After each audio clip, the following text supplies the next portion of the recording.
Hey everyone, this is Shawn. Today I've decided to do a bit of a different video from what my usual content is. I don't really make videos like this, as you couldn't tell by the previous videos that have appeared on my channel, but I figured might as well do something different for once. After all, it's kind of boring to do the same kind of video, every time. So today I'll be doing a video that you might have seen maybe 10 years ago. That was a lot prominent back then. You don't really see it too much anymore. But I say, better now than never, right? So today I'm going to be talking about a game I recently played. And if you read the title, then you'll know that it is Kingdom Hearts Chain of Memories. Or more specifically, Kingdom Hearts Re-Chain of Memories for the PlayStation 2. So recently I decided to get into the Kingdom Hearts franchise because it has a lot of games, a lot of characters, and a very convoluted story. And, that's just right up my alley.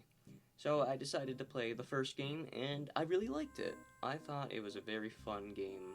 I had a great time with it. Maybe there were some parts where, it wasn't so great. I think my biggest complaint with the game is that you can't see the health of your enemies or bosses for a good first portion of the game, which I thought is kind of a weird gameplay or just game design in general.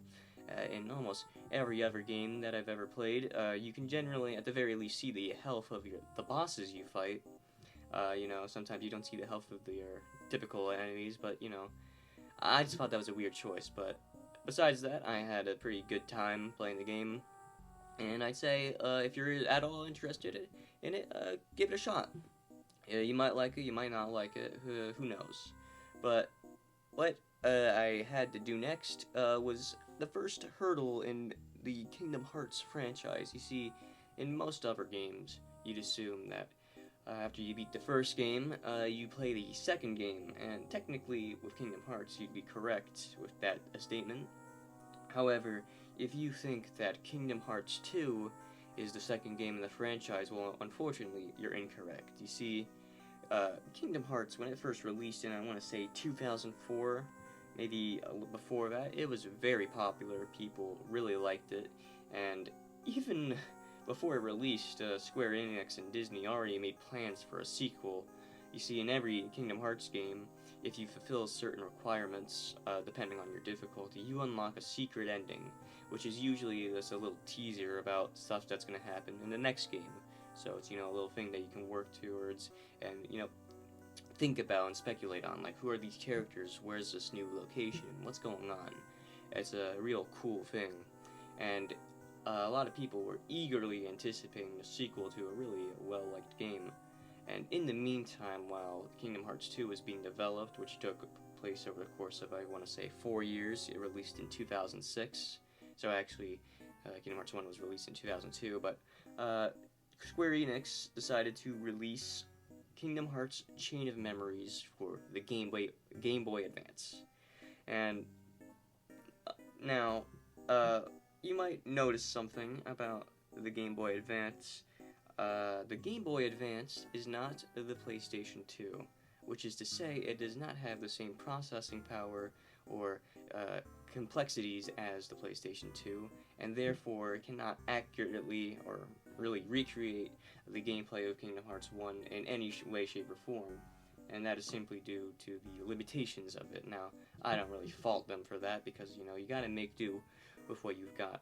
And so, as a result, the gameplay of Kingdom Hearts Chain of Memories was heavily changed to fit the Game Boy Advance, and I'd say it fits the Game Boy Advance, with its limitations.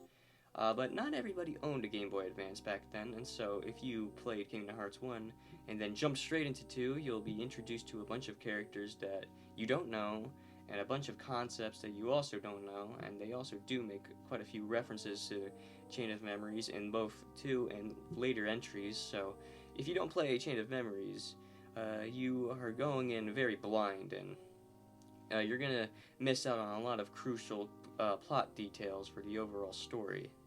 But that aside, a couple years later, 2 released, people loved it, and Square Enix decided to remake Chain of Memories for the PlayStation 2, so the people who didn't really understand what was going on had the opportunity to find out. and it was released as Kingdom Hearts Re-Chain of Memories, which is the topic of this video. I say that around 5 minutes into the video. So that being said, let's get into it. So plot-wise, I don't want to spoil too much about the first game. Like I said, I think you should go and get into it if you have any interest at all. But essentially, after the adventure of the first game, the main characters, Sora, Donald, and Goofy, stumble across a hooded figure who leads them to Castle Oblivion. Castle Oblivion isn't your typical castle, as the longer you stay in Castle Oblivion, the more and more your memories start to fade. However, your fading memories make way for new memories that you've previously locked away. And that's essentially kind of the plot of the game. The gang loses their memories and they have to regain them. And also, it serves as a convenient gameplay excuse for why Sora's back at level 1, which is a very common theme you'll see throughout the games. Every game, there is some kind of justification for why he's back at level 1. It's very fun to watch, watch him lose his powers every game and see what kind of new justification the writers have for it. So that's really the game, the story. I don't really want to get into the story because there's a lot of spoiler stuff, but you can kind of very quickly see the kind of formula, how it works. You clear a floor, and then you get a cutscene that's relating to the lore of the original characters. Then you maybe do a boss fight, and then you go to the next floor. And also another side note, the Disney worlds in this game are reused from the first game, and also have absolutely zero bearing on the plot. You can honestly just tune them out. A lot of the stories are re-tailored to fit the memories perspective, or theme, I should say. Like the conflicts are about memories, losing memories, how memories shape our actions, that sort of thing. So they help kind of reinforce the theme. But honestly, you could just completely ignore it, and you're probably not missing out on much.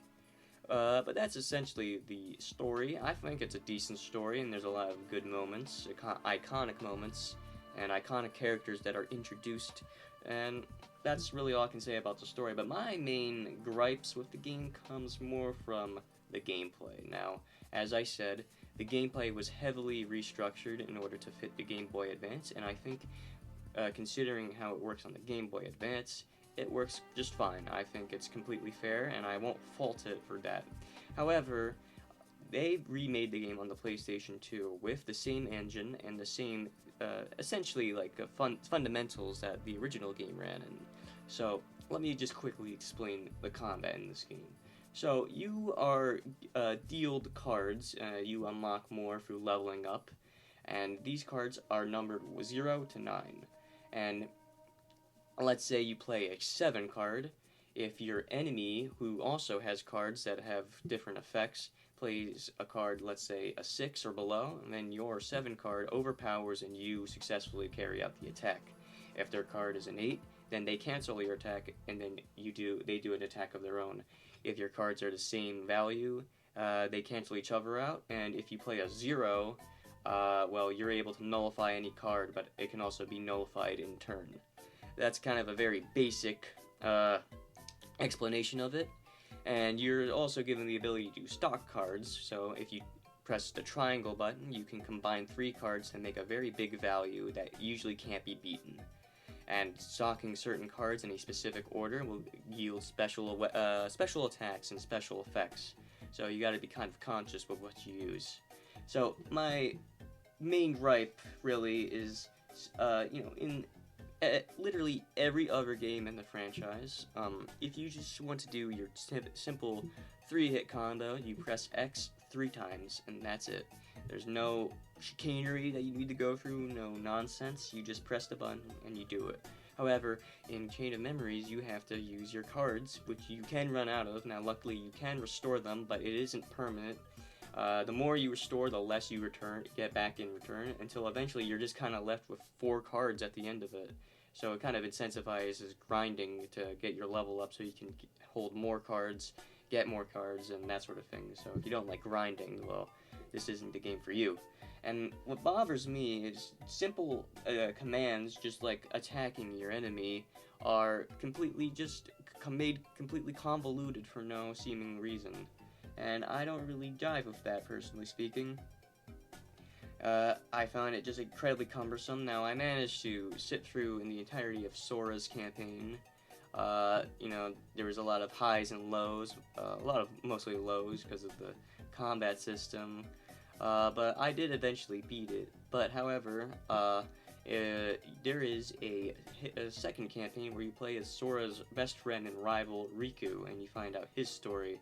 And it was about like midway through, where I just kind of decided that, truth be told, I wasn't really having fun with the game anymore.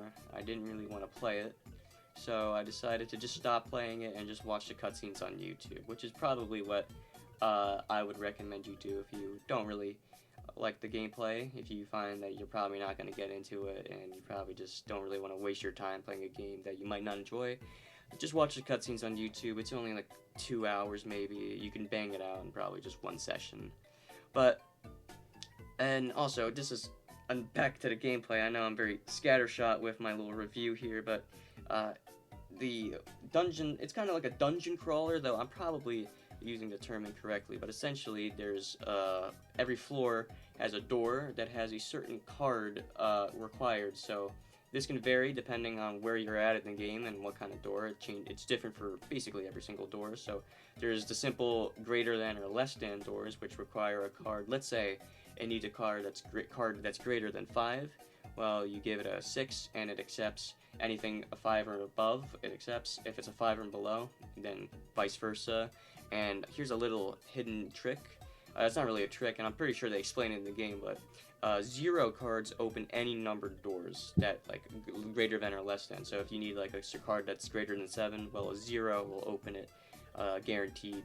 I don't really know exactly why, but that's just how it is. Then there's the colored doors, which require a specific card color. Cards come in red, blue, and green. So if you give it if it's requesting a green card, you give it a green card of any value. And also, a lot of the cards determine what kind of room you'll get. Some spawn a lot of Heartless, which are the main enemies of the game. Some spawn a little. Some spawn a loot chest that you can open. Some spawn a save point. Some spawn a completely pitch black room, which spawn a bunch of Heartless. It varies depending on the card. The best card to get is the roulette card, since that allows you to roll for any card from a certain pool. So if you're looking for a very specific card, like a really high number card, then you can use the roulette, but it is RNG. So, And then finally, there is the combination room, which requires a specific amount of cards. So say it totals 99, you need cards that total up to 99, and you probably might not have enough, so that means you have to grind. Hopefully you can get a roulette card, or else you're in for a tough try. I don't really know, I can tell you. And also, I guess there's also the colored numbered card, which is probably the most esoteric. It might ask you for a green 7, and you might not have a green 7, so back to grinding. So that's where the roulette card really comes in handy. So I've been very scattershot with this review. It's been very unplanned. This is completely unscripted, if you couldn't tell. But I'd say TLDR, my main gripes is it really just kind of makes a very simple combat system, which is probably the main sell, I guess, on the combat. It's very simple and easy to get into. It's very much one of those easy to get into but hard to master. I'm not sure if you're really into that, but I like that. I think it's very clear. Like, you'll start off the game and you don't really know what you're doing, but as you progress through the game, you start to get way better at the combat, and it really reflects in how you do things, and I really like that in a game. But it completely takes that out because, you have to do these cards, and it's just not fun, and, I just couldn't get into it. And my recommendation, if you're getting into the series, I'd say, honestly, because, if you're going to be getting into the series, you're probably going to be buying one of the bundles, because that's how you just play the games, really. You might as well try it out, because it's in that bundle alongside, 1 and 2 and Birth by Sleep. Might as well just try it out. I say just give it a shot, and if you don't like it, you don't like it, and I think it's totally fine to skip. A lot of people have skipped. If you look at videos of all the cutscenes on YouTube, you'll see a lot of people in the comments saying, thank you, man, like, I couldn't beat this game, I didn't really want to play this, so you're really doing me a solid. But I still say give it a shot, and I also should have mentioned this at the beginning, but my opinion is 100% subjective. I know that there are a lot of people that actually really like the game and really like the gameplay, and I don't really want to knock anyone for liking it. I don't think less of you. In fact, if you actually have played through the game and ended up liking it, I respect you a lot more for that, because you're very much probably just a better gamer. I think honestly, a lot of the reasons why I might not like the game is just boils down to me just not being a really good gamer, frankly. So I guess I recommend giving it a shot. I don't really want to give it like a numbered score or anything. That's not really my style here. It's more so just giving my thoughts and opinions about why I may or may not have liked this game. And yeah, so that's really about it. I can't really think of anything else I want to say on the topic. Give it a shot. You don't like it, and you just watch the cutscenes on YouTube, and you play Kingdom Hearts 2, which is the best game in the franchise, in my opinion. So yeah, don't know if I'll make another video like this. I might, because I have a lot of opinions. I don't know if you care about hearing them, but who knows? We'll see what happens in the future. Anyways, have a nice day, and don't let the bedbugs bite.